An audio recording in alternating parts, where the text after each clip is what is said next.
네, 안녕하십니까. 오늘은 7월의 마지막 금요일입니다. 7월이 끝났습니다.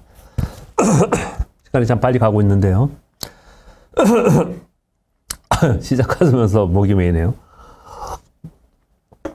오늘도 미리 들어와서 인사도 주시고 하시는 분들께 진심으로 감사의 말씀을 드리면서 시작하도록 하겠습니다. 여러분들이 걱정해 주시는 것처럼 그동안에 좀 오른쪽 눈이 안 좋았는데 딱 2달이 조금 넘었습니다. 5월 26일이 제 생일이었는데 5월 27일 날 수술을 했어요. 지금 2달이 좀 넘었는데 이제 드디어 지난주까지만 해도 오른쪽 눈이 조금 안 보였는데 어제부터 다 잘 보이기 시작을 했습니다. 그래서 이제 일단 눈으로 보이는 거는 다 낫습니다. 이게 안 보이니까 머리도 좀 아프고 약간 우울하고 좀 그렇더라고요. 근데 이게 앞이 좀 맑게 보이니까 기분이 좀 좋아졌습니다. 제 눈이 아픈 그 동안에 시장이 상당히 안 좋았는데 다시 또 시장이 좋아지고 있습니다. 이게 단기이냐 아니면 요번에 또 반짝 좋았다가 다시 떨어지는 거냐 이런 얘기들이 많습니다. 그런 부분들에 대해서 설명을 좀 드리고 조금 안도의 상황이 됐으니 조금 더 편하게 그렇게 좀 말씀을 드려보도록 하겠습니다. 화면에 보고 계시는 건 나스닥의 일봉 차트입니다.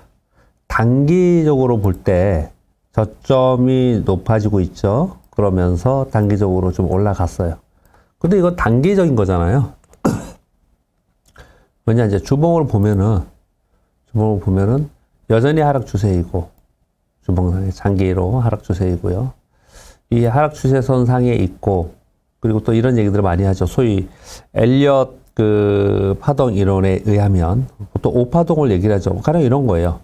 한번 1파동 조정 보이고 2파동 조정 보이고 3파동에 가서 끝나고 뭐 이런 식으로 얘기를 하는 거예요. 그러면 이번에 하락이 한번 1파동 하락했고 반등 줬고 2파동 하락했고 반등 줬고 세 번째 하락이 한 번 더 있지 않겠냐 이렇게 얘기를 하는 거예요. 그것을 어떤 사람들은 매크로의 이슈를 가지고 설명을 하는 거고 매크로 이슈라 하면 금리와 환율 그리고 유동성 이걸 가지고 얘기를 하는 거고요. 그 사이에 여러 가지 그것을 금리와 환율에 영향을 주는 요인들을 가지고 설명을 하는 거고요. 심플하게 그런 거죠. 근데 이제 그걸 수급과 차트로 보는 사람들은 자, 여기서 한 차례 더 또 반등 줬다 또 여기서 맞고 추세 반전하지 못하고 떨어질 가능성이 있다.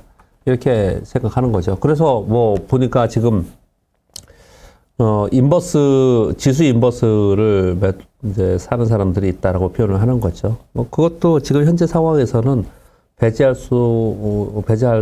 상황이 아니에요. 배제할 수는 없습니다. 여기서 맞고 다시 떨어질 수 있겠다고 생각하는 거죠. 자, 그러면 이게 지금 이제 진짜 바닥을 찍고 터닝 할 것이냐, 요만큼까지 갔다가 다시 내려올 거냐의 판단은 주봉이니까 아직 시간이 남아 있는 거고, 일봉에서의 판단은 지금 단기적으로 지금 추세적으로 반등을 했단 말이에요. 그러면 주봉상의 추세 전환을 하기 위해서는 어디까지 가야 되느냐, 이게 여기입니다. 12,400포인트. 여기에요. 여기를 넘어서면 일봉의 추세적인 하락이 쭉 있었는데 이 추세적인 하락, 여기 위쪽 추세 하락은 이제 위를 잡죠. 제가 이제 대충 그린 거고요. 위를 잡죠. 그러니까 이제 이렇게 하락을 했을 때, 직전의 고점을 돌파해야지만 그 다음에 다시 터닝할 수 있다. 역 헤드 앤 숄더가 나올 수 있다. 이렇게 얘기를 하는 거죠. 그렇다면 일단 12,400까지 가야 돼요. 이걸 똑같이 S&P 500으로 보면요. S&P 500은 4,200포인트입니다. 지금 미국 월가에서 얘기하는 좀 약세론자들이 얘기할 때 올해 1년, 2022년 1년 동안의 S&P 500의 목표, 타겟 프라이스를 4,200분이 안 봐요. 4,200이 고점일 거라고 보는 사람들이 굉장히 많습니다. 왜 이 사람들은 여기까지 보느냐? 이 사람들은 이제 지금 말씀드린 추세의 상당 부분을 돌파하지 못할 거라고 생각하는 거예요. 이 추세의 상당 부분을 돌파하지 못하고 또 내려올 거다. 이렇게 보는 거죠. 근데 보세요. 지금 S&P 500은 확실하게 나타나고 있습니다. 뭐냐? 1차 하락, 반등, 2차 하락, 반등 살짝 줬어요. 근데 뭐 이걸 2차 하락으로 치더라도 그 다음에 다시 한번 빠졌을 때 이게 보면 비슷하죠. 하락폭 기간이 길고 폭이 크고 잠깐 반등 주고 기간이 길고 폭이 크고 잠깐 반등 이런 식이었단 말이에요. 그 다음에 3차 하락도 이 긴 기간 동안 하락이 있고 크게 빠지지 않겠냐 이렇게 얘기를 하는 거거든요. 근데 엘리어트 파동을 공부한 사람들은 어떻게 이해하냐면요. 이렇게 얘기합니다. 이게 등배가 아니에요. 어떤 표현이냐면 5번을 이제 5파동을 가는데 이렇게 올랐다가 조금 보이고 올라갈 때는 올라가는 게 길고 깊게 많이 올라가는 거고 빠질 때 짧게 빠지고 폭도 작은 거고요. 그랬다가 2파동이 이렇게 길잖아요. 그럼 3파동이 짧아요. 또는 2파동이 이렇게 짧으면 그 다음 3파동이 길게 이렇게 가요. 이게 등배로 똑같지 않다라는 거예요. 그래서 그걸 가지고 S&P 500이나 나스닥을 가지고 표현을 해보면 이번에 다시 맞고 내려온다 하더라도 그 3파동의 하락파동은 그렇게 크지 않을 것이다 라고 보는 거예요. 기초 분석에서는 그렇게 많이 이해를 합니다. 여하튼 복잡하게 설명할 필요 없이 그렇게 설명할 필요 없이 지금 현재 상황에서 단기적으로는 지금 이번 주에 좋아진 이유들이 몇 가지 있었죠. 그 말씀을 좀 드리면 미국 시장이 올라온 이유는 기본적으로 FOMC 회의가 끝났습니다. 75bp 금리 인상을 했고요. 시장에서 예상하는 상황이었고 근데 75bp가 작은 게 아니잖아요. 큰 폭으로 자이언트 스톱을 했단 말이에요. 그리고 뭐 파월 의장이 노동시장이 견조하고 물가는 아주 높고 향후 제한적인 금리 인상을 한다. 뭐 이런 얘기도 쭉 했습니다. 근데 이런 게 아니고 시장에서는요. 뭐 그들이 얘기하는 거고 그거는 정치적인 정책적인 이유가 있는 거고 시장에서 판단을 할 때는 이번에 금리 인상이 피크아웃 고점일 가능성이 상당히 높다. 이렇게 얘기하는 거예요. 지수의 금리의 기준금리의 고점을 얘기하는 게 아니고 이번에 올려서 2.5%가 됐죠.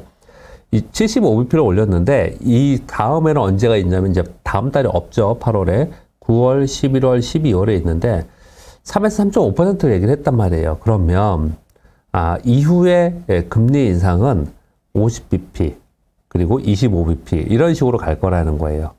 그러니까 급격한 금리 인상의 피크아웃을 섰다. 이렇게 인식을 하는 겁니다. 그래서 시장이 상승을 한 것이다. 그렇게 이해하시면 될 것 같고요. 그 사이에 미국은 반도체 지원법 상원 통과와 바이든의 기후재정 정책 요 예산이 있잖아요.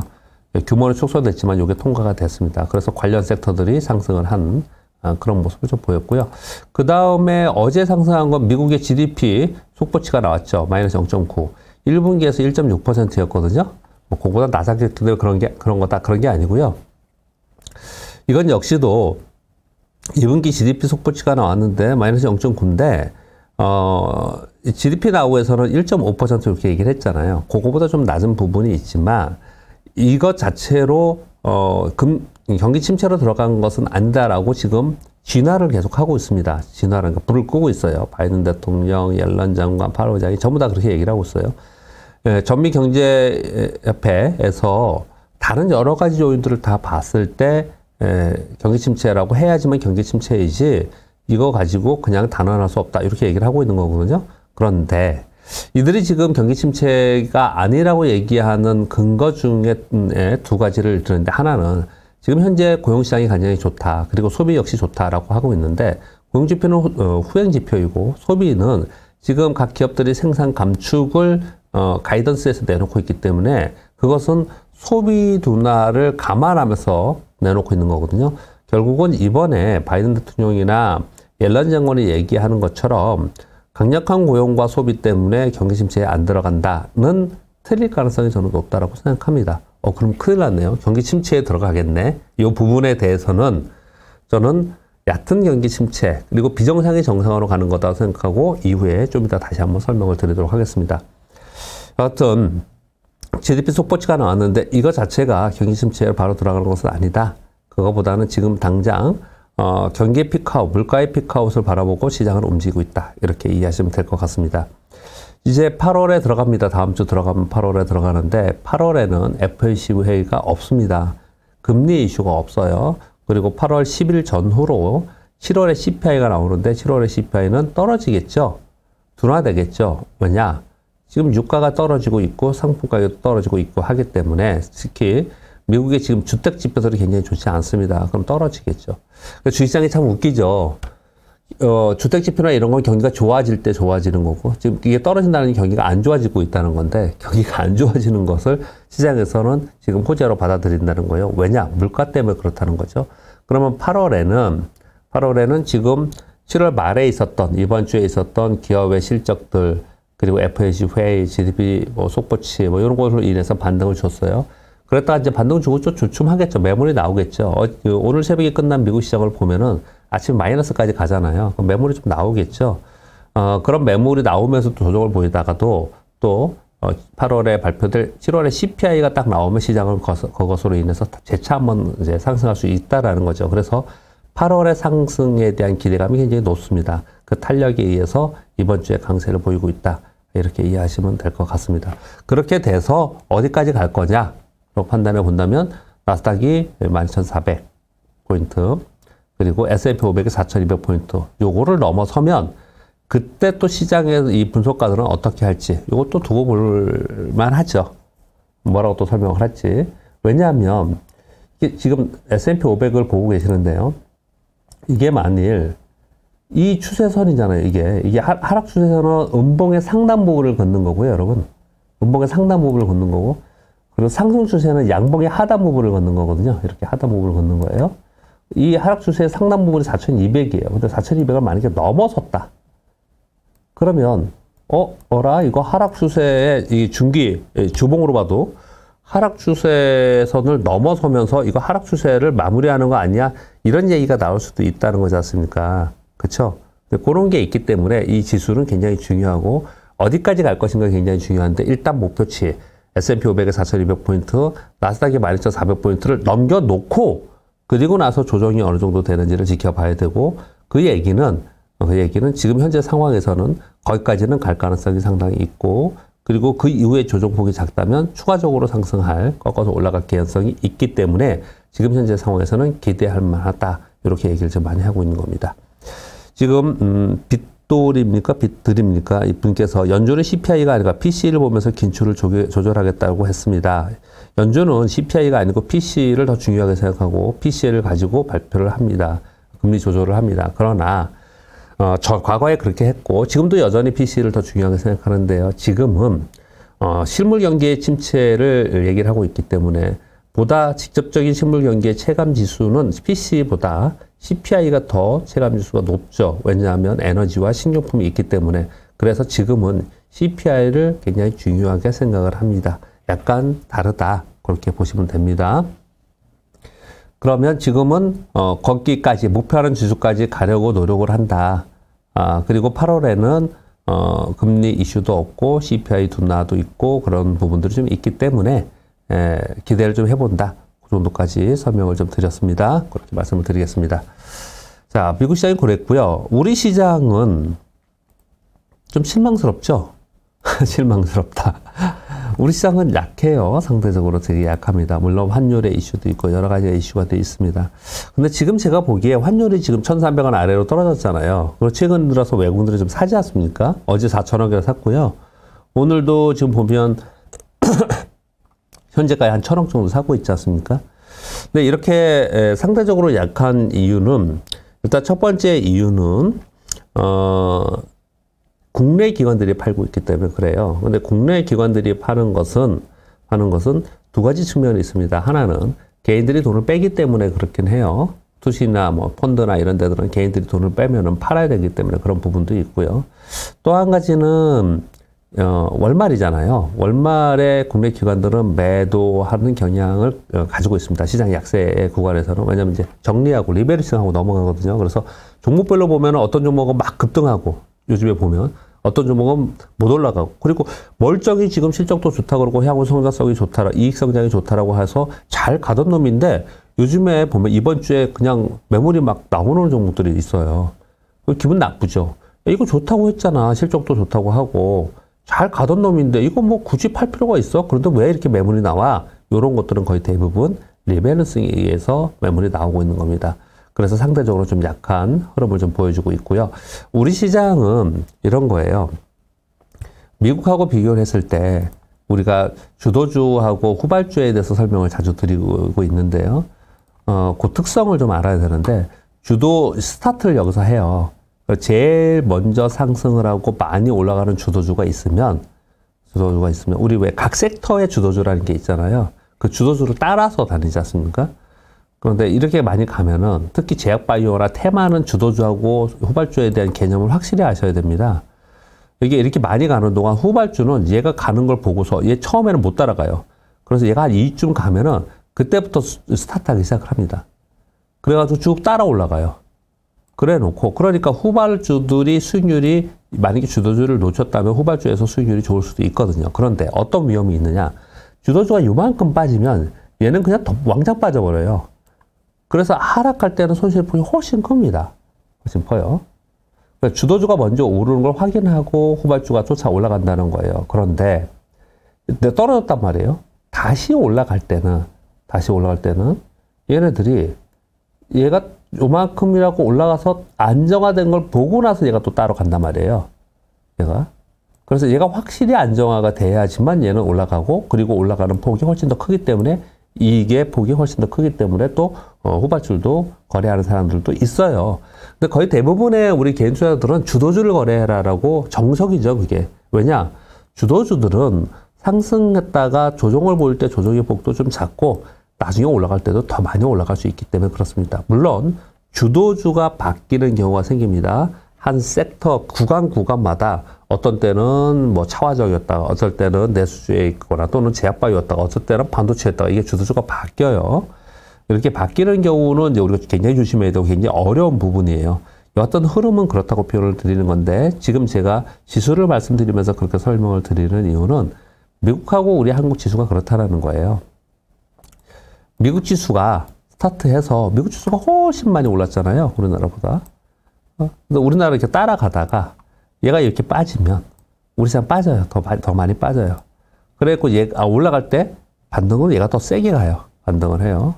그래서 우리 시장 말고 미국 시장 해야 된다 이런 얘기가 사실 나오기도 하는 건데 시장 자체에 있는 대표 종목들의 애플이나 뭐 마이크로소프트나 뭐 주요 종목들 테슬라나 이런 종목들이 글로벌리 엄청난 수익을 내고 좋은 주식이기 때문에 그런 거고요. 시장 전체에서 조목조목 하나하나를 본다면 또 그 사이사이에는 또 차별화가 되겠죠. 그런 가운데 얘가 안정화된 상태에서 우리는 후발로 가면서 올라간다는 거거든요. 요 설명을 듣고 차트를 보시면 딱 이해가 돼요. 지금 S&P 500 그리고 나스닥의 차트를 지금 보고 설명을 드렸단 말이에요. 얘네들을 보면은 지금 이제 빠졌다가 반등 주고 빠졌다 반등 주고 요번 반등도 꽤 컸단 말이에요. 일봉을 보면 꽤 큰 게 보이죠. 추세적으로 상승을 했잖아요. 아까 설명을 드렸듯이 이렇게 추세적으로 지금 나스닥이 상승을 하고 있단 말이에요. S&P 500도 추세적으로 상승을 하고 있고요. 그런데 우리나라의 코스피 지수를 보니까 이건 뭐 상승하는 것도 아니에요. 6월 1일 기준으로 이 6월 첫째 주에 있는 첫날, 그러니까 거래일로 첫날, 요 지수가 S&P 500이 4,200이고요. 그리고 나스닥이 12,400포인트예요. 거의 다 왔잖아요, 걔네는 거의 다 와 있습니다. 여기잖아요. 상당히 임박해 있죠. S&P 500도 그렇고요. 근데 우리 시장은 여기, 이게 지수를 제가 찍어 볼게요. 2,670포인트예요. 2,670포인트에서 상당히 아래에서 그냥 미적거리고 있는 그런 상황이잖아요. 밑에 거래량도 없어요. 거래량도 없고 그만큼 지금 부진한 상태에 있다라는 거죠. 근데 좀 전에 제가 주도주와 후발주를 설명을 드렸습니다. 그렇게 움직일 가능성이 상당히 높아요. 즉 S&P 500 기준으로 4,200포인트 넘어서서 추세 전환하는 것 같다라는 그런 판단과 투자 심리가 작용을 하면 얘는 여기서 곧바로 일로 갈 거예요. 이렇게요. 바로 따라서 간다는 거죠. 그러니까 지금 미국이 약해. 그러니까 미국이 지금 강하게 올라가고 있는데 우리 시장이 이렇게 약해. 우리 시장이 확실히 안 되는구나. 만약에 이걸 던졌다가 지금 매도를 했다가 미국 시장이 안정권으로 가서 우리 시장이 바야흐로 세게 올라갈 때 이걸 놓칠 수도 있어요. 이런 염려가 있고 또 반대의 염려도 있습니다. 아까 말씀드린 대로 미국이 안정권 여기까지 가다가 추세 반전을 하지 못하고 미국이 또 떨어지기 시작해요. 그러면 우리 시장이 가보지도 못하고 떨어진단 말이에요. 참 안타까운 시장이죠. 근데 뭐 그 사이에서 종목별로 우리는 종목별로는 그렇지 않은 종목도 많기 때문에 거래를 하는 거죠. 그럴 가능성이 있다는 거예요. 이 양측면이 다 현재 상황에 있어요. 근데 그 양측면에 어떤 판단을 하느냐에 따라서 어떤 분들은 지금 조금이라도 현금화 더 만들자. 그리고 미국이 안정화되는 거 보고 사자. 이렇게 생각을 많이 하고 있는 거고, 또 반대로 떨어질 가능성이 있다라고 보는 거고요.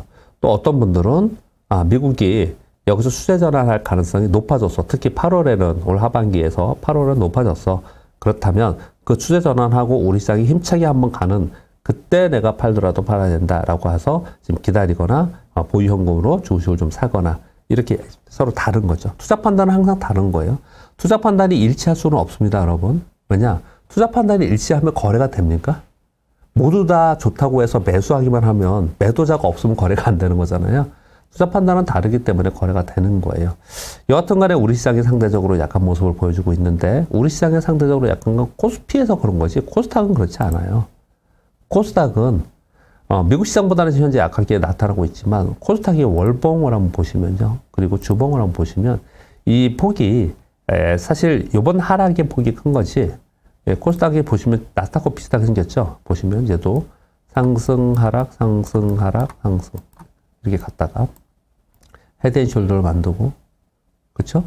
그리고 이게 하락으로 볼지 이게 하락 볼지 다 다를 거예요. 근데 뭐 저 여기서부터 봐야 된다고 보는데 하락 반등, 그 다음에 하락, 약간 반등, 하락 이랬단 말이에요. 요 조그만 파동까지 봐서 5파동으로 볼 거냐, 아니면 이게 파동으로 봐서 한번 내릴 거냐, 이렇게 보면 이제 차이가 있을 텐데, 지금 보시면은 상승폭이 더 크죠, 이렇게 코스닥이. 왜냐하면 코스닥도 코스피하고 연동했을 때 코스피에 비해서 등락폭이 훨씬 심하기 때문에 그런 현상이 나타나는 것이고, 보시면 체감적으로 볼 때 외국인들이 우리 시장에 다시 들어오는 그 순간이 되는 동안에 코스피가 2600포인트를 향해서 힘차게 가잖아요. 그러면 상대적으로 코스닥이 약해질 가능성이 높아요. 근데 지금은 그렇지 않기 때문에 상대적으로 코스닥이 더 강한 모습을 나타내고 있습니다. 그래서 우리 시장은 지금 매크로 부침이 워낙에 심하기 때문에 우리 시장 혼자서 뭐 크게 움직이고 이런 상황이 아니고, 특별한 뉴스가 우리 시장에도 있는 부분은 아니에요.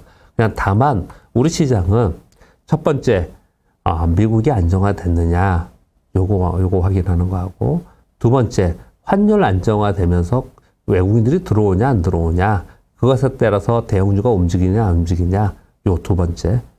그리고 시장이 그래도 조금만 안정화됐으니까 이제는 종목별로 따로 가야지, 차별화돼야지, 그러면서 종목별로 가는 놈이 있고 못 가는 놈이 있고, 우리 시장은 딱 그 상황인 거예요. 그런데 우리 시장에서 이미 확인하고 올라간 것을 수제 전환하는 것을 확인하고 거래하는 경우도 있지만, 매크로의 이슈나 뭐 지표나 금리, 말씀드렸듯이 금리 환율 이런 거 너무 수도 없이 우리가 많이 듣잖아요. 그러니까 저는 이제 그런 것들도 말씀을 드리지만, 좀 더 구체적인 말씀을, 실전적인 말씀을 드리고 있는 건데요. 그런 것들을 확인하면서 내 종목을 사면 이미 종목은 많이 올라왔을 가능성이 높다, 이렇게 설명을 드렸죠. 제가 지난 2주 동안 계속 설명을 드렸어요. 그러면 여기서 터닝할 개연성이 더 높다라고 본다면 매크로 지표로 보면 하나는 금리의 피크아웃, 하나는 물가의 피크아웃, 그 다음에 리세션, 경기 침체 얘기를 하는데 경기 침체의 강도가 어느 정도 되느냐, 이렇게 판단을 하는 건데, 이 두 가지 앞에 단에 있는 두 가지는 이제 해소가 어느 정도 되고 있는 거고, 이제 경기 침체 방향으로 가고 있는 과정에 있습니다. 경기 침체가 올지 안 올지를 설명드리는 게 아니고 지금 현재 경기 침체로 가고 있어요. 그건 맞아요. 그건 맞습니다. 실제로 들어갈지 안 들어갈지에 대해서는 의견이 분분한 거고요. 그건 이제 매크로의 지표인 거고, 우리가 실제로 현실적으로 봤을 때, 자, 여기서는 단기적이든 중기적이든 반등을 할 수 있어, 또는 추세적으로 반등할 수 있어 라는 것들을 매크로 지표가 아닌 우리 눈으로 확인할 수 있는 것들이 있는데, 우리나라 내부적으로는 환율의 하향 안정, 그리고 외국인들의 매수, 요걸 보지만 또 한 가지를 오늘 말씀드릴게요. 그건 뭐냐면 삼성전자, SK하이닉스, 카카오, 네이버, LG 에너솔루션입니다. 그 말씀을 드려볼게요. 우리나라 지수를 보면은 뭐 여러 차례 말씀을 드려서 여러분들 다 아시는 분들 많이 있을 수 있겠지만요. 우리나라 지수가 코스피 지수로 가볼게요. 뭐 주봉을 한번 볼까요? 고점을 2021년 6월 21일 날 찍었습니다. 근데 이 가파르게 올라서 시장의 상투는 1월에 찍었어요. 1월에. 작년 1월에요. 1월에 찍고 지지부진하다가 6월에 진짜 고점을 찍고 그냥 내려왔다란 말이에요. 그럼 이 1월과 6월이 굉장히 중요합니다. 이때 거래량도 증가하면서 고점을 찍었어요. 그리고 거래도 지금 없고 그 거래량이 없기 때문에 시장이 세게 반등을 지금 현재 못 해내고 있는 거거든요. 그런데 그거를 왜 설명을 드리냐면요. 우리 삼성전자의 주봉을 볼게요. 삼성전자의 고점이 작년 1월이었지 않습니까? 이건 다 아시잖아요.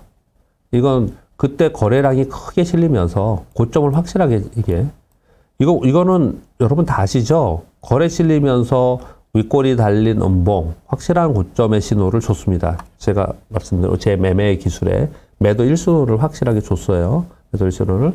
그리고 나서 떨어졌단 말이에요. SK하이닉스는 당연히 똑같겠죠? 똑같이 뭐 그렇게 움직였어요. 근데 6월의 고점을 다시 한번 찍었는데 그때는 누가 찍었냐? 이 네이버 카카오가 찍었습니다. 잘 보세요. 이건 네이버입니다. 네이버. 1월에 아까 좀 전에 말씀드린 작년 1월이 여기거든요. 여기에 삼성전자 하이닉스가 고점을 찍을 때 같이 고점을 찍고 내려왔지만 얘네는 한 차례 더 이걸 넘어서는 고점을 찍고 내려왔어요. 그래서 고점이 작년에 7월이었습니다. 6월, 7월에 고점을 찍었어요. 이거 네이버고요. 하나는 카카오예요. 카카오는 정확하게 6월 20일 날 똑같아요. 똑같이 시장의 고점하고 똑같이 찍었다는 거예요. 그리고 계속 내려왔어요. 이렇게 내려왔습니다. 그러면 결자 해지예요.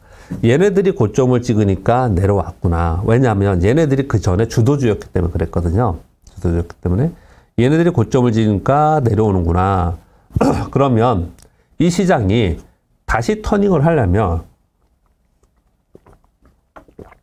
얘네들이 저점을 찍고 반등을 해야죠.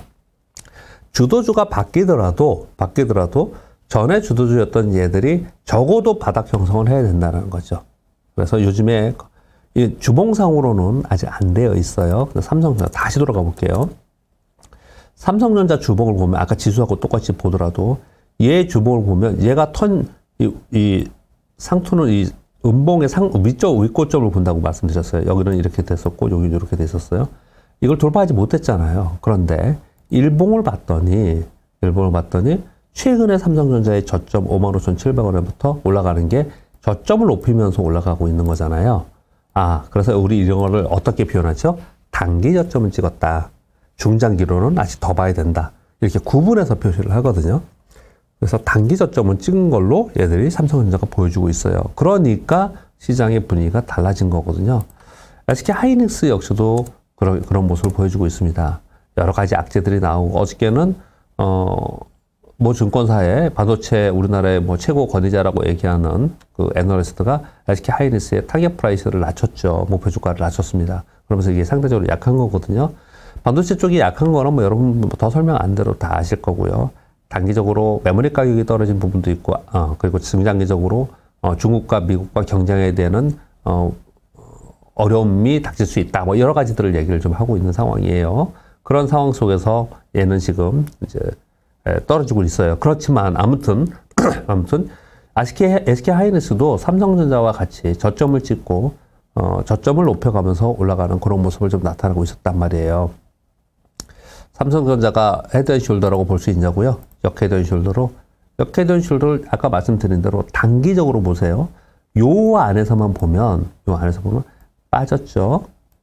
올라갔죠. 빠졌죠. 올라갔죠. 그 다음에 저점이 여기까지 깨지 않고 올라갔으니까 역헤드앤숄더가 된 거예요. 요게 주봉에서 나와야 된다는 표현을 하는 거예요. 저는 지금요. 이게 지수는 잘 맞아요. 그리고 주봉은 잘 맞습니다. 굉장히. 이게 되려면 어떻게 되냐면 이 밑에는 이쪽에는 그림을 못 그리니까 제가 여기다 그릴게요. 여기만 볼게요. 이렇게 빠졌죠. 이렇게 빠졌잖아요. 지금 반등 줬죠. 그 다음에 빠질 때 얘를 깨지 않고 내려가면서 가야지 역헤드앤숄더가 되는 거예요. 그렇죠? 일봉은 역헤드앤숄더를 만들었지만 주봉은 아직 안 못 만들었다. 이렇게 생각하는 거예요. 그렇게 보통 얘기를 많이 하는 거예요. 그러니까 단기적으로는 좀 더 기다려보는 거고. 그런데 중기적으로 주봉상에서 못 만들고 꺾여 내려온다. 그러면 여기가 한계구나. 이렇게 얘기를 하는 거예요. 그래서 단기적으로 나는 얘를 언제 팔 거냐라고 생각하는 사람들은 얘가 끝나는 가격이겠죠. 이게 이 중기적으로 볼 때 역헤드앤숄더를 만들 수 있는 타이밍이 되려면 여기서 올라갔다 꺾였다 다시 가야 된다 그러는데 여기까지 갔다가 만약에 여기서 요만큼 갔다가 꺾여서 바로 다시 올라가지 못하면 조금 아래더라도 여기서 팔아야 되는 그런 상황이 되는 거죠. 중기적으로는요. 네, 지금 질문이 오셔서 잠깐 말씀드렸습니다. 단기, 중기, 장기가 뭐냐? 예, 맞습니다. 주봉이 훨씬 더 신뢰성이 높은 겁니다. 에얼리언 레오나르도님이 맞습니다. 중기, 중기가 훨씬 맞는 거고요. 단기라는 것은 보통 몇 주를 얘기를 하는 거예요. 중기라고 얘기하는 거는 몇 개월을 얘기하는 거고요. 장기라고 얘기하는 거는 보통 반기, 연기, 기. 그래서 1, 2년을 얘기하는 겁니다. 그러면 이해가 되시겠죠? 생각해보면 그런 거잖아요. 삼성전자가 몇 주 동안, 이게 지금 한 달이 넘었으니까 몇 주 동안 이렇게 움직이는 거잖아요. 근데 중기로 보는 주봉은 개월로 얘기하는 거예요. 네, 그렇게 보시면 될 것 같습니다.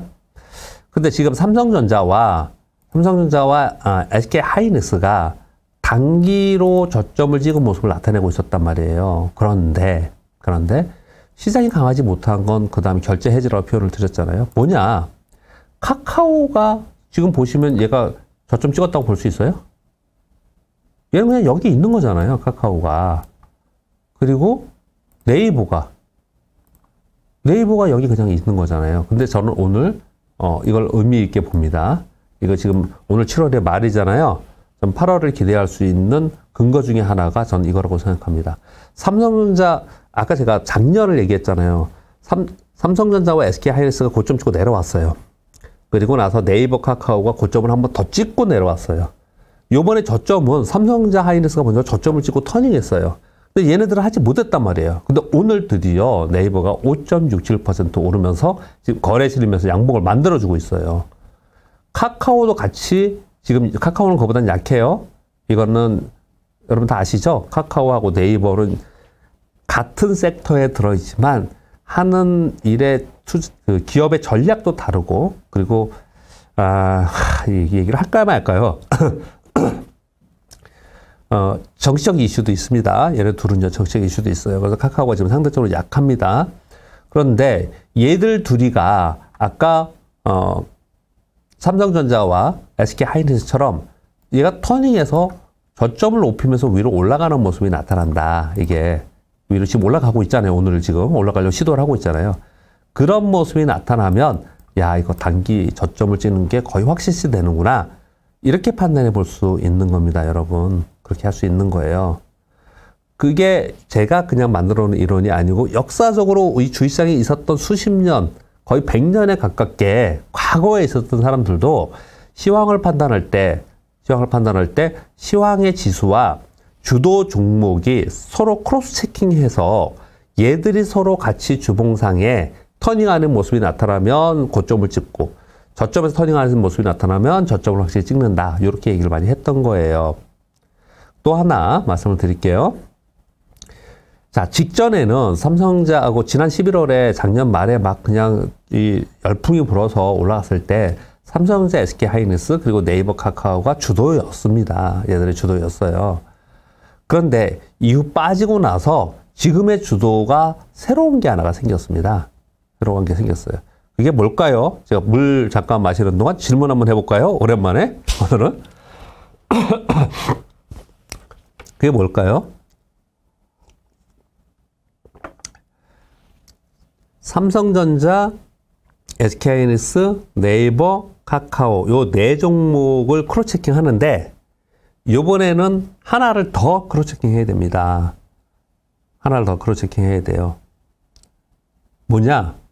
LG에너지솔루션입니다. LG에너지솔루션. LG에너지솔루션은 어디 있습니까? 우리 전체 관심 종목이 어디 갔나? 예. 보시면 LG에너지솔루션은 올해 상장을 한 거잖아요. 올해 상장했잖아요. 이미 시장은 상투치고 내려오고 나서 내려온 상태에서 상장한 거잖아요. 근데 LG에너지솔루션이 시가총액 현재 2위지 않습니까? 얘가요. 그쵸? 그리고 그 밑에 있는 현대차가 있고 그러는데 기아가 있고 그런데 요건 좀 이따 말씀드리고요. LG에너지솔루션이 시가총액 2위에 있어요. 그러면 얘가 힘을 내면 시장의 주도주로 얘가 시장을 이끌 수가 있는 거란 말이에요.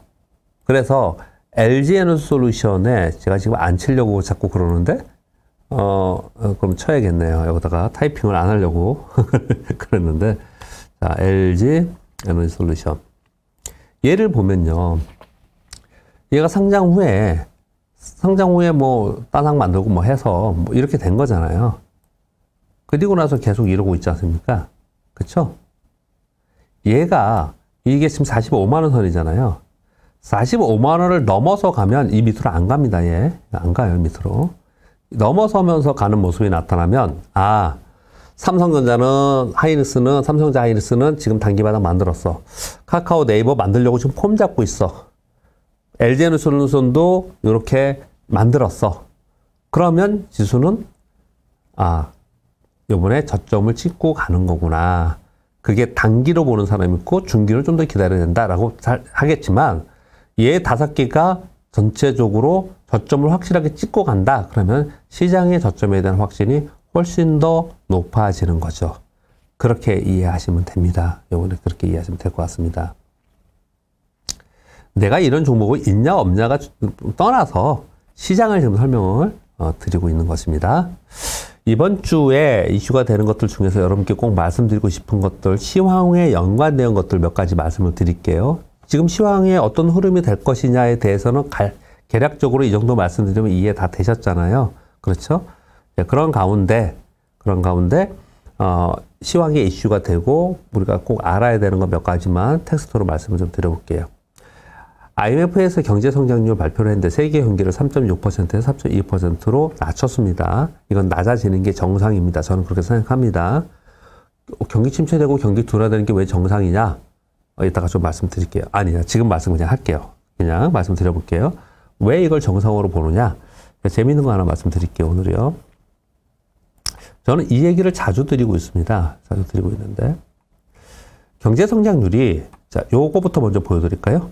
재밌는 거 하나 보여드리는 거예요. 이거는 여러분들이 어디 가서 하지 마시고요. 사실 이 자료는 약간의 오차가 있을 수도 있어요. 근데 이 자료는 제가 만든 건 아니고요. 여러분들이 많이 신뢰하시고 많이 들으시는 서강대 김영익 교수님이 만든 자료를 그냥 제가 인용한 겁니다. 근데 왜 이게 틀릴 수도 있다고 말씀드리냐면요. 요거는 지금 김영익 박사님이 우리나라 역대 대통령 시절에 연평균 성장률이 얼마나 됐냐를 해서 설명을 하는 자료였어요. 그런 자료였어요. 그런데 그 연평균 성장률을 단순 평균할 거냐 아니면 기하 평균을 할 거냐에 따라서 이 수치는 약간 달라질 수 있습니다. 약간 달라질 수 있어요. 그러나 저는 이 수치가 맞냐 안 맞냐를 떠나서 제가 말씀드리고자 하는 그 공감을 한번 같이 가보자는 틈에서 말씀드려볼게요. 이 김영익 박사님 자료에 의하면 박정희 대통령 시절의 GDP 성장률이 10.3%, 전두환이 10.2%, 노태우 9.2%, 김영삼 8.0%, 김대중 5.6%, 노무현 4.7%, 이명박 3.3%, 박근혜 3.0%, 문재인 2.3% 이렇게 왔다는 거예요. 이렇게 왔다는 거예요. 여기 굉장히 많은 걸 시사합니다. 그리고 성장률이라는 게 명목 성장률이 있고 GDP 성장률이 있고 이제 실질 성장률이 있고 그래요. 그래서 다 해석하기 나름이고 다 달라요. 근데 저희가 말씀드리고 싶은 것만 저는 이제 끌고 갈게요. 일단 오늘은요. 뭐냐면 하나는 성장률이 이게 자본주의 세제 내에서 사람들이 만들어 놓은 GDP 성장률의 약간 오류 왜곡이라고 볼 수도 있어요. 뭐냐면 이런 거지 않습니까? A라는 기업이 이거 굉장히 중요하니까 재미있고 하니까 여러분 상식적으로 우리 알자고요. A라는 기업이 10,000원짜리 물건을 10,000개를 만들면 1억 원어치가 되는 거잖아요. 요 기업분이 없어요, GDP에. 그러면 1억이 GDP지 않습니까? 1억이 GDP예요. 그런데 그 다음 해에 똑같이 10,000개를 만들었어요. 10,000개를 만들었는데 얘가 가격이 인플레이션이 생겨서 10,000원이 11,000원이 돼버렸어. 그러면 1억 1천만 원이 되잖아요. 전체 경제가. 그 숫자가요. 그러면 GDP 성장률을 10% 성장했다라고 해요. 10% 성장했다라고 합니다. 되게 왜곡된 거죠. 그래서 가만히 생각해 보면은 여러분, GDP 성장률이라는 거는 인플레이션이 없이 불가능한 거예요. 인플레이션이 있어야 되는 거예요. 저 그래서 요즘에 어떤 생각도 드냐면요. 제가 시간이 많이 가서 진짜 별 얘기, 하고 싶은 얘기가 머릿속에 막 드는데 그걸 못 사는데 요번에 물가 인플레이션 엄청 높아졌죠. 지난 10년간 저물가 상태였어요. 저물가 상태였어요. 10년이 아니고 지난 30년간 계속 떨어지는 상황이었어요. 저성장, 저물가, 저금리였어요. 그랬거든요. 근데 요번에 팬데믹이 발생하고 전쟁 발생하고 막 그러면서 하이퍼 인플레이션이 발생을 해버렸어요. 그래서 하이퍼 인플레이션에서 이제 다시 옛날처럼 물가가 제로 물가 막 1% 이런 저물가로 가느냐? 그렇게 않고 적정선의 중립 물가로 갈 거라는 거죠. 그게 지금 뭐 2%가 될지. 그전에는 전 세계가 물가 2%만 되다오, 2%만 되다오 이렇게 얘기를 한 거예요. 목표 물가가 2%였지 않습니까? 왜 목표 물가를 2%를 했을까요? 걔네들이 안정적인 물가 상태에서 GDP 성장률이 어느 정도 갈 수 있느냐를 따졌을 때 걔네들이 목표하는 성장률이 2%였기 때문에 잠재 성장률이라고 하죠. 2%였기 때문에 그러는 거예요. 그게. 그러니까 물가가 오르는 만큼 오르는 거예요. 성장률이 오르는 거예요. 걔들이. 그렇게 생각하는 거예요. 그럼 물가가 지금 9%면 9%가 올라야 되잖아요. GDP 성장률이 따지고 보면은 그것만 단순하게 생각을 해보면. 근데 이건 아니라는 거죠. 그래서 물가가 떨어질 거라는 거죠. 물가가. 그러면 이 얘기를 왜 드리냐면요. 만일 지금의 문제를 해소가 된다면 제가 이 얘기하면 어떤 분들은 이제 달러의 얘기라고 너무 희망적인 얘기한다고 얘기하는 분들도 있는데 2년 후, 3년 후를 생각을 했을 때 물가가 3%, 뭐 2에서 3% 수준에 그냥 있어요. 그런 상태의 물가가 계속 있다면 아까 제가 말씀드린 GDP를 계산하는 방법에 의해서 이렇게 그렇게 가면은 향후에는 성장률이 굉장히 높아질 수 있어요. 지금 계속 낮아졌는데 높아질 가능성도 있는 거거든요. 이 얘기는 뭐냐면 기업이 매출액 있잖아요. 절대 수치가 높아지는 거예요. 짜장면을 100원에 팔던 사람이 물가가 올라서 1000원에 팔면은 전체 그 기업의 절대 수치가 높아지는 거잖아요. 되게 왜곡되고 자본주의의 맹점이에요.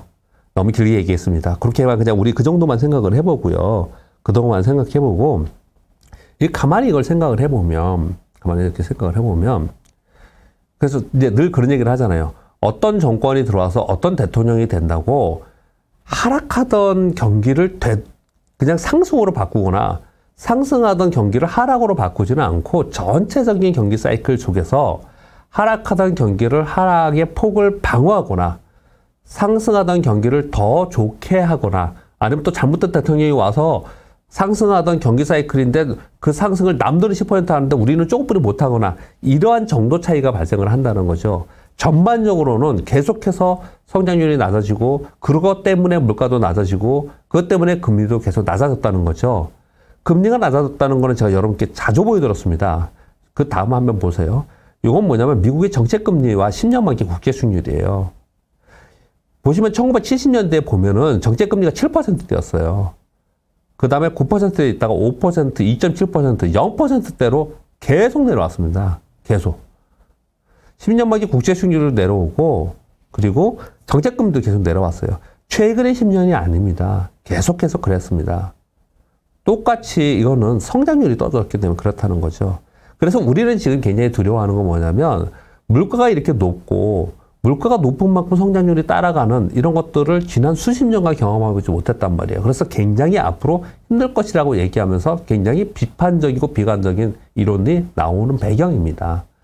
저는 제가 그걸 경험하지 못해서 저는 주식시장에서 30년 있었으니까 경험하지 못해서 저의 한계인지는 모르겠지만 이런 표를 보여드리는 이유는 결국은 성장은 아까 제가 이걸 다시 들어가 볼게요. 이 팬데믹으로 인해서 GDP 성장률이 마이너스 31% 갔다가 플러스 33% 갔다가 플러스 6.7% 갔다가 마이너스 1.6 갔다가 요번에 마이너스 0.9 갔다가 이런 식으로 갔다는 거예요. 결국은 아주 비정상적인 GDP 성장률 마이너스 갔다 플러스 갔다 막 30%대로 왔다 갔다 했다가 플러스 6%, 이 플러스 6%도 비정상이라고 저는 생각을 한다는 거예요. 그러니까 예전에 원래 정상적이었던 흐름들을 본다면은 그냥 원래 물가 상승률을 2% 목표, 물가 상승률 20%를 잡아놨듯이 거의 대부분 2%, 3% 요 수준으로 수렴하는 쪽으로 갈 가능성이 굉장히 높지 않을까. 물가도 그렇고 성장률도 그렇고 그렇게 되지 않을까라고 저는 추정해보고 있습니다. 그래서 사실은 지금 물가가 굉장히 높다는 걸 걱정하는데 물가가 마이너스로 만약에 된다. 그러면은 성장률 다 또 마이너스로 가는 거예요. 그런 건 아니에요. 그러니까 안정적인 물가 수준이 어느 정도이냐, 안정적인 금리의 수준이 어느 정도이냐, 이걸 연준이 계속 찾으면서 적정금리, 적정 물가, 이걸 계속해서 찾는 거예요. 그래서 기준금리를 가지고 중립금리 얘기라는 표현을 쓰고 적정금리라는 표현을 쓰는 겁니다. 얘가 조금 길어졌습니다. 또 다시 길어졌어요. 그러니 저는 어떻게 이걸 본다라고 말씀을 드리는 거냐면, 지금의 상황에서 비정상이 비정상으로 가는 과정 속에서 이런 일이 벌어진다라고 하는 거고요. 그래서 제가 이거 지금 말씀을 드렸어요. IMF 경제 성장률을 3.6에서 3.2%로 떨어뜨렸다. 그럼 저는 정상으로 간다고 생각이 많이 드는 거예요. 근데 이게 떨어지면서 이것으로 인한 부작용으로 그냥 급격하게 떨어지면, 경기 침체가 급격하게 떨어지면 그것으로 인해서 기업들은 부도나는 기업이 생기고 또 부도나는 국가가 생기고 이런 일이 발생이 될 수 있다라는 거죠. 그것을 지금 걱정하고 있는 상황이다. 예, 그래서 이거 조금 더 다시 또 말씀드릴게요. 그러면서 지금 기업들이 가장 걱정하고 있는 것은 뭐냐면, 걱정하는 건 뭐냐면, 잘 보시면 월마트에도 향후에 대한 전망을 부정적으로 전망을 했어요. 그러면서 도소매 기업들 주가 하락했고, 쇼피파이도 부정적 전망을 했어요. 마이크로소프트는 뭐 컨센을 하회했고요.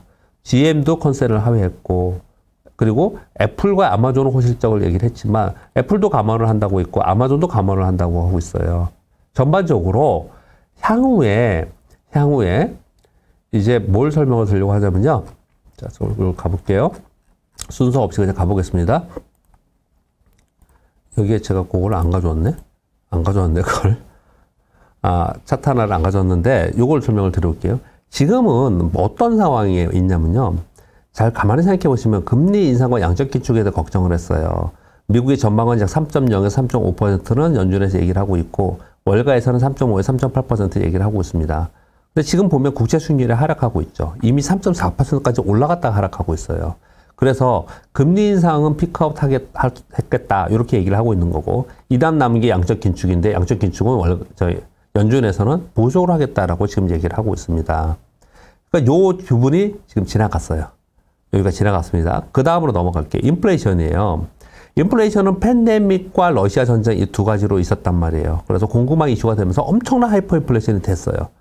그런데 지금의 유가 떨어지고 원자재 가격 떨어지고 하는 걸 보니, 물론 어떤 분들은 하반기에 다시 또 올라갈 수도 있다. 전쟁이 또 어떻게 될지도 모르기 때문에 다시 올라갈 수 있다라고 얘기를 하고 있습니다. 그렇지만 지금 현재 우리가 눈으로 보고 있는 것은 유가가 떨어지고 있고 원자재 가격이 떨어지고 있고 하고 있단 말이에요. 식료품 가격도 떨어지고 있고.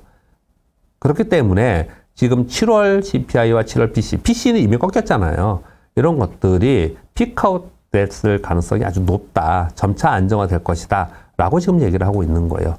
거기에 더 확 찬물을 껴는 게 아니고 확 불을 당길 수 있는 건 뭐냐면 전쟁 종료죠. 근데 이거 모르겠어요. 이거 모르지 않습니까? 여러분이나 저나. 함부로 얘기할 수 있는 문제는 아니니까 저는 그건 빼겠습니다. 전쟁의 종료가 만약에 된다. 그러면은 저는 시장은 굉장히 크게 화답할 거라고 생각합니다. 지금 금리 인상의 부분이나 인플레이션의 부분이나 이렇게 자이언트 스텝을 하고 인플레이션에 대해서 걱정을 많이 하고 있는 것은 전쟁에 대한 불확실성이 있는 상황이라서, 전쟁에 대한 불확실성이 없으면 그러면 불확실성이 제거가 되면서 향후에 어떻게 갈 것이라는 가이던스가 제시가 되거든요. 그게 지금 안 되기 때문에 힘든 거예요. 그래서 이건 굉장히 중요한 거고 따로 빼놓고 얘기하자고요. 일단 인플레이션까지 여기까지 왔어요. 지금은 어떤 단계냐면요. 경기 침체를 우려하는 단계까지 왔습니다. 금리 인상을 하면 소비 감소가 되고, 소비 감소에 의해서 소비가 둔화된다니까 생산을 감소한다는 거잖아요. 그래서 각 기업들이 지금 향후의 불확실성을 대비하기 위해서 생산을 감소하고 고용을 감소하고 비용을 감소시키고 한다라고 하면서 지금 요번 실적 발표할 때 다 그렇게 얘기를 하는 거지 않습니까? SK하이닉스가 요번에 컨퍼런스 콜에서 요번에 증설을 하는 거 늦추겠다 이렇게 얘기를 하고 있고, 미국의 우리나라 기업들이 나가서 공장 증설이나 라인건 증설을 하는 것들 시기를 좀 봐야겠다 이렇게들 얘기를 많이 하고 있는 거지 않습니까? 지금 미국 역시도 그렇다라는 거예요. 결국은 이 악순환이 계속 돌면서 소비 감소는 기업들의 이익이 감소되는 결과를 초래하기 때문에 결국은 우린 주식은 기업들의 이익을 추정하면서 주가가 반영하는 것이기 때문에 앞으로 떨어질 수 있을 것이다. 경기 침체의 부분은 경기 침체라는 지표 자체를 놓고 보는 게 아니고 그것으로 인해서 기업 이익이 떨어지기 때문에 그렇다는 거잖아요. 근데 요즘에 가만히 생각해 보시면 금리 인상 지나갔어요. 이것으로 인해 소비 감소가 될 거래. 그런데 뭐 바이든 대통령이나 뭐 옐런 장관이나 파월 의장은 아직도 소비가 괜찮아. 고용도 괜찮아. 그래서 경기 침체까지 가지 않을 거야. 라고 얘기하고 있지 않습니까? 그런데 기업들이 가장 핵심이잖아요. 기업들이 발표할 때 봤더니 생산을 감소시키고 고용을 감소시킨다고 하고 있지 않습니까? 왜 그렇게 하느냐? 소비 둔화에 대비하기 위해서 그렇게 하겠다는 거잖아요. 그들이 위정자들이나 정책 위반자들이 얘기하는 것보다 실제로 현장에 있는 기업들이 가장 확실하죠. 그래서 사실은 인정할 팩트는 뭐냐면 향후에 소비가 점차로 감소하겠구나. 요번에 그 미국의 2분기 GDP 속보치가 오늘 제가 타 방송에서도 했고 여기 지금 얘기를 했잖아요. 거기에 보면은 기업들의 생산이 엄청나게 감소됐고요. 소비가는 늘어나긴 했지만 늘어나는 증가율이 줄어들었습니다. 거기다 고용 감소를 한대요. 그러면 결국은 이게 기업 이익은 하향다운 되는 것이고 그렇게 가면서 경기 침체로 가는 게 아니냐. 지금 현재 그 길을 걷고 있는 것은 제가 생각하기에는 팩트인 거라고 보여집니다.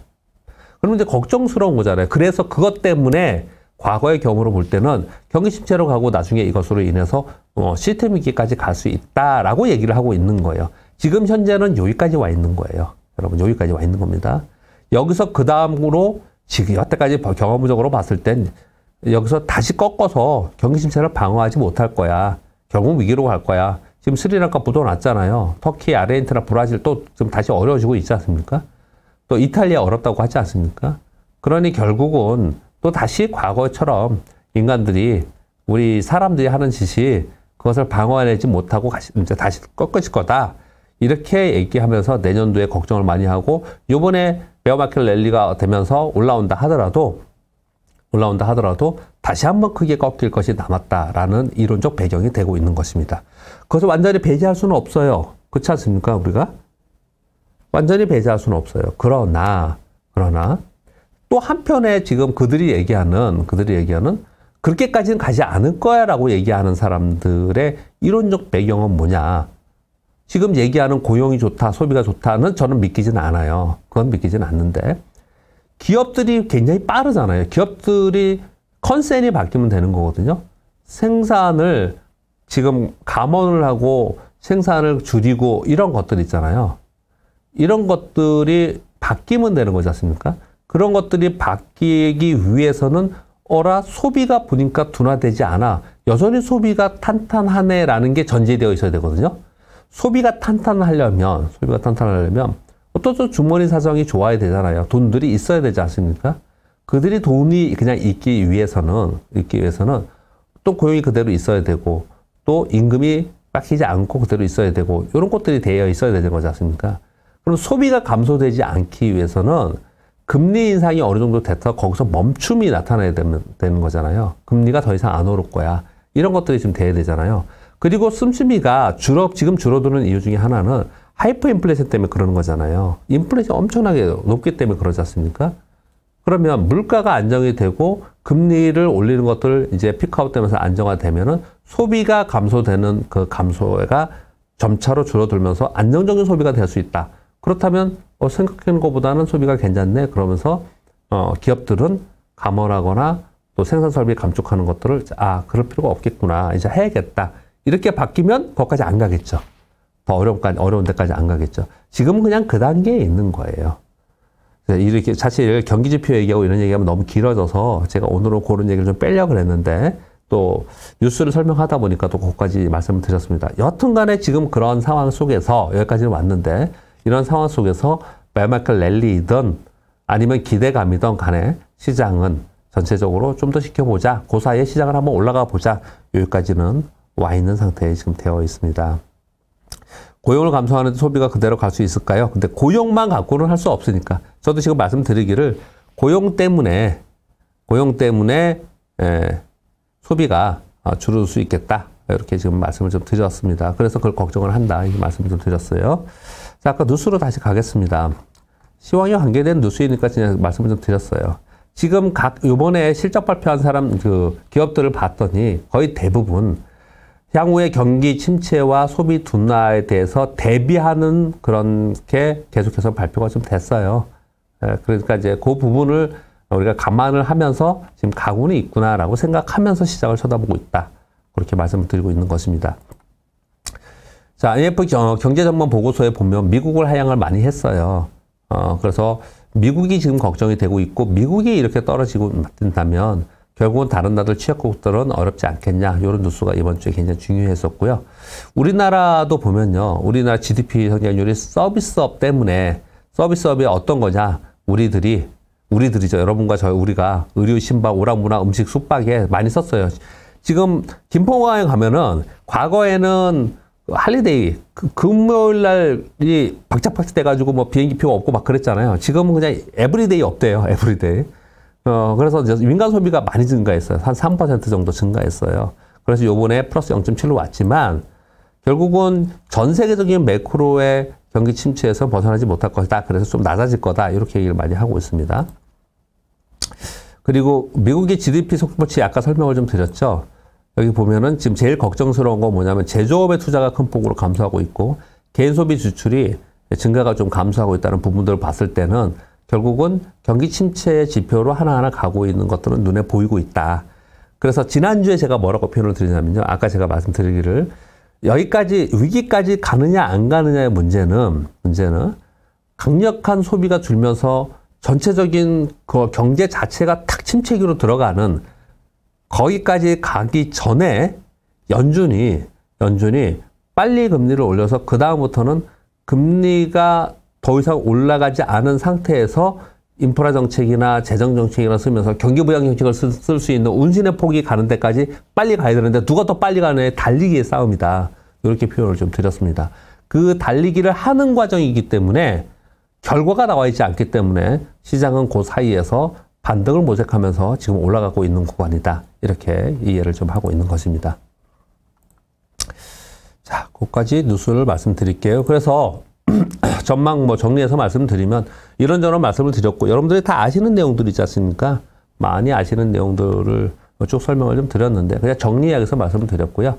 지금의 현재 상황은 몇 가지 키워드를 그대로 읽어드린다면 경제 성장률 하향하고 있고 주요 기업의 가이던스 하향하고 있습니다. 인력의 구조조정하고 비용 감축한다고 하고 있습니다.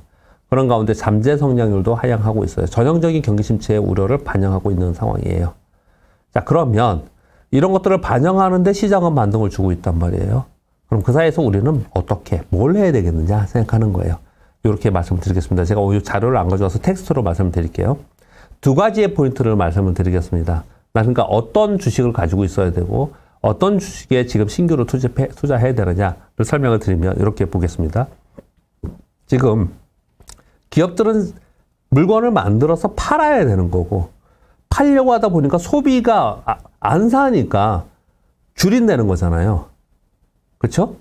그러면 어떤 기업들은 소비가 줄 것이니까 이제는 우리는 감원도 하고 비용도 줄이고 생산 설비도 줄일 거야. 이렇게 지금 발표를 하고 있잖아요. 그런데 어떤 기업들은 소비는 계속 탄탄해. 그러니까 우리는 계속 열심히 만들 거야. 하는 데들이 있단 말이에요. 예를 들면 이런 거예요. 그냥 이 종목을 얘기하기보다 말씀드려볼게요. 어디가 그랬냐면은, 지금 여기 안 가져왔나요? 여기다 안 써왔나 보다. 여기 LG에너솔루션 있잖아요. LG에너솔루션이 실적 발표를 하면서 컨퍼런스 콜을 했어요. 뭐라고 얘기를 했냐면 공급망 이슈로 대기 수요가 굉장히 많기 때문에 얘네들은 생산 감축을 할 필요가 없다라고 발표를 하고 있는 거예요. 특히나 거의 대부분의 다음 분기와 그 다음 분기에 이익단을 눈높이를 하향시키고 있는 상황이에요. 가이던스를 하향시키고 있는 상황이잖아요. 근데 얘네들은 올렸죠, 오히려. 요번에 2022년 올해 1.9조 정도의 목표에서 2.2조로 높였습니다. 왜 그러냐? 소비가 계속 있을 거라는 거예요. 얘네들은 소비가 어디예요? 완성차 메이커들이잖아요. 소비가 있기 때문에 우리는 줄일 필요가 없다. 이렇게 얘기를 하고 있는 거예요. 핵심 포인트는 거기에 있다고 저는 생각합니다. 올해에는 적어도 올해 하반기 내내는 지수가 반등을 주는데 전체적으로 올라가지 못할 거란 말이에요. 전세까지 올라가지 못하는 상황에서 어디가 올라갈 거냐. 물론 자율 반등이라는 건 있어요. 그리고 대표 종목이라는 거는 외국인들이 매수하면 그냥 올라가는 것들도 있어요.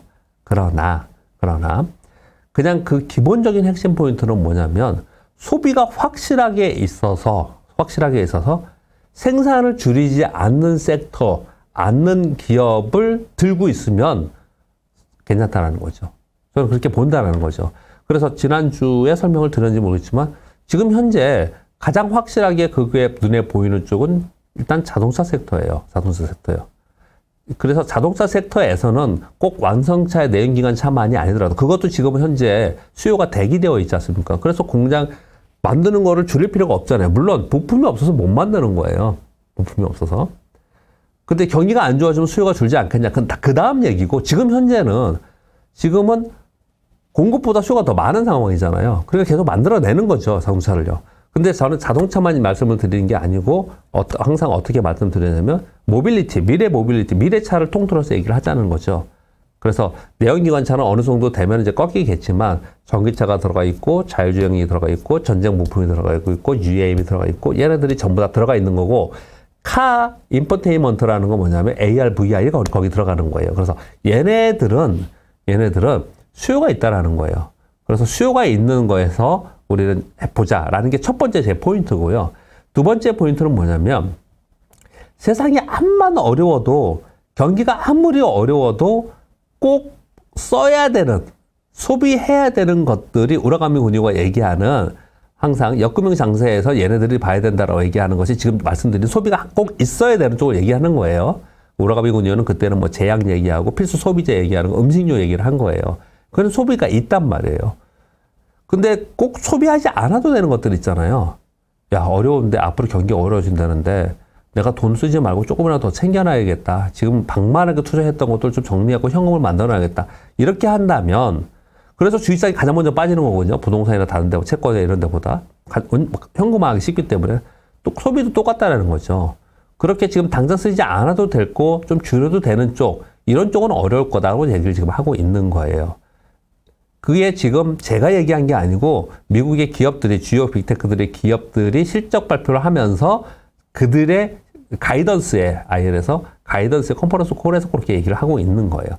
또 한 가지는 뭐냐면요.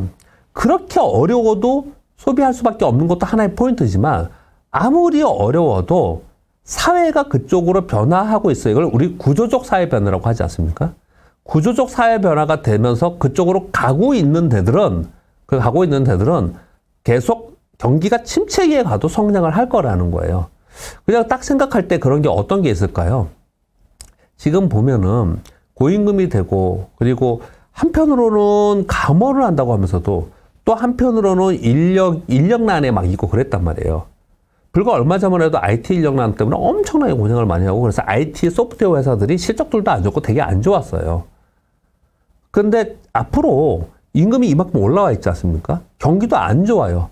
그래서 감원을 해야겠고 그러면 기업들이 선택할 게 뭐냐? 공장 자동화예요. 공장 자동화. 그냥 생각이 나서 말씀을 드리는 거예요. 공장 자동화는 진행이 될 겁니다. 그쪽으로. 그러면 공장 자동화를 하는 기술력을 갖고 있는 기업들 그리고 공장 자동화가 연계되어 있는 섹터들 얘네들은 좋아질 거라는 거죠. 그런 것들은 내가 지금 가지고 있다면 그냥 가지고 있어야 되고 신규를 산다면 성장주에서 산다면 그런 쪽을 사야 된다. 구조적 성장주를 사야 된다. 이렇게 표현을 드리는 거죠. 구조적 성장주라고 하는 것에 또 들어가 있는 것들이 어떤 게 있냐면 이런 거예요. 신재생 에너지도 구조적 성장주에 들어가 있는 거거든요. 그쪽으로 성장을 가는 게 맞단 말이에요. 그런데 신재생 에너지가 막 급등했다가 또 폭락했다가 막 이런 식으로 정책에 의해서 막 움직이잖아요. 이번에 바이든 대통령의 신재생 에너지 예산이 통과가 조마친 상원의장이 맨날 반대하다가 요번에 그러면 규모를 줄이면 우리 합의하겠다 그래갖고 지금 된다라고 하잖아요. 그래서 지금 요즘에 올라오지 않습니까? 근데 신재생 에너지는 어떻게 판단을 저는 하냐면요. 신재생 에너지는 가야 할 곳이 맞아요. 그런데 태양광도 그렇고 풍력도 그렇고 뭐 전기차도 거기 들어가는 거잖아요. 맞는데 경기가 침체기가 들어가서 지금 당장 먹고 살기 힘든데 먼 미래의 환경까지 생각해 그거 좀 이따 하자 이렇게 될 가능성이 있어서 그렇게 어려울 때는 걔네들이 빠지는 거예요. 시장이 어렵고 경기가 안 좋을 땐 걔네들이 빠지는 거예요. 지금 독일이 굉장히 안타까운 뉴스가 있었지 않습니까? 유럽이 신재생 에너지의 선도주자는 유럽입니다. 그런데 독일이 워낙 어렵다 보니 뭐라고 얘기를 하고 있냐면 지금 러시아에서 가스 공급을 정확하게 해주지 못하면 올 겨울에 정말 가스 대란이 올 수도 있으니 석탄으로 하는 전력 있잖아요. 석탄 전력. 그들은 이제 갈탄으로 많이 쓴다고 하죠. 석탄을 이용해서 전력을 하는, 원래 수력, 그리고 석탄, 화력, 이런 거 다 있는 거잖아요. 그게 완전히 없는 건 아니지 않습니까? 그거를 비중을 더 늘리겠다, 이렇게 표현하는 거거든요. 그 비중을 늘리겠다는 건 뭐예요? 환경을 일부분 포기한다는 거지 않습니까? 그렇게까지 어려울 때는 간다라는 거예요. 즉, 구조적 성장인 건 분명히 맞지만, 지금의 상황에서 이것을 적극적으로 해서 기업들이 이익이 나는 단계인가 아닌가, 요 판단을 한다라는 거죠.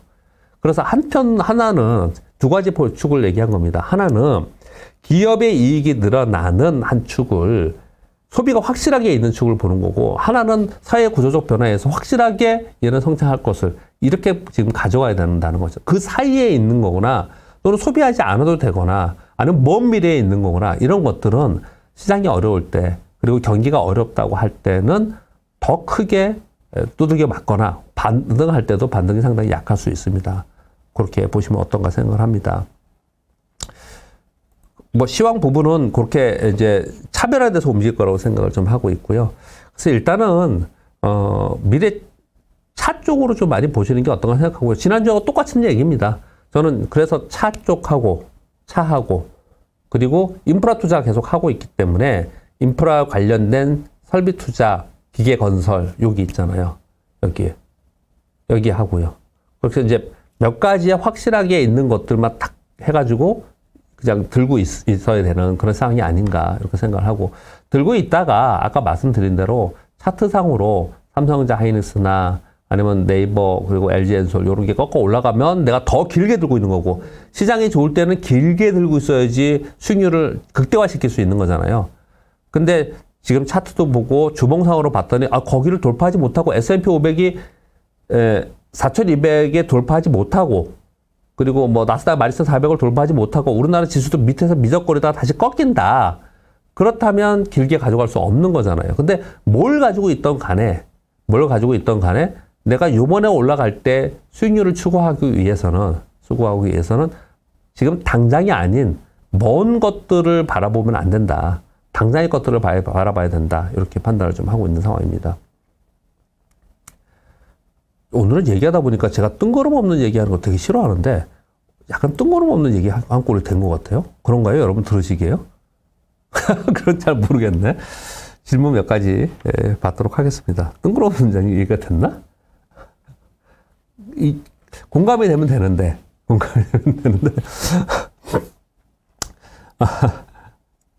자, 질문 몇 가지만 체크를 좀 해보도록 하겠습니다.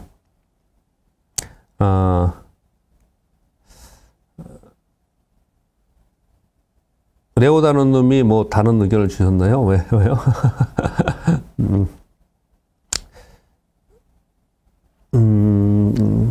여러분들께 전체에게 한 분의 질문 가진 종목을 답변 드리려고 하는 게 아니고 전체에게 공감이 되는 질문이 있으시면 그런 것들에 대해서 말씀을 드리려고 하는 겁니다.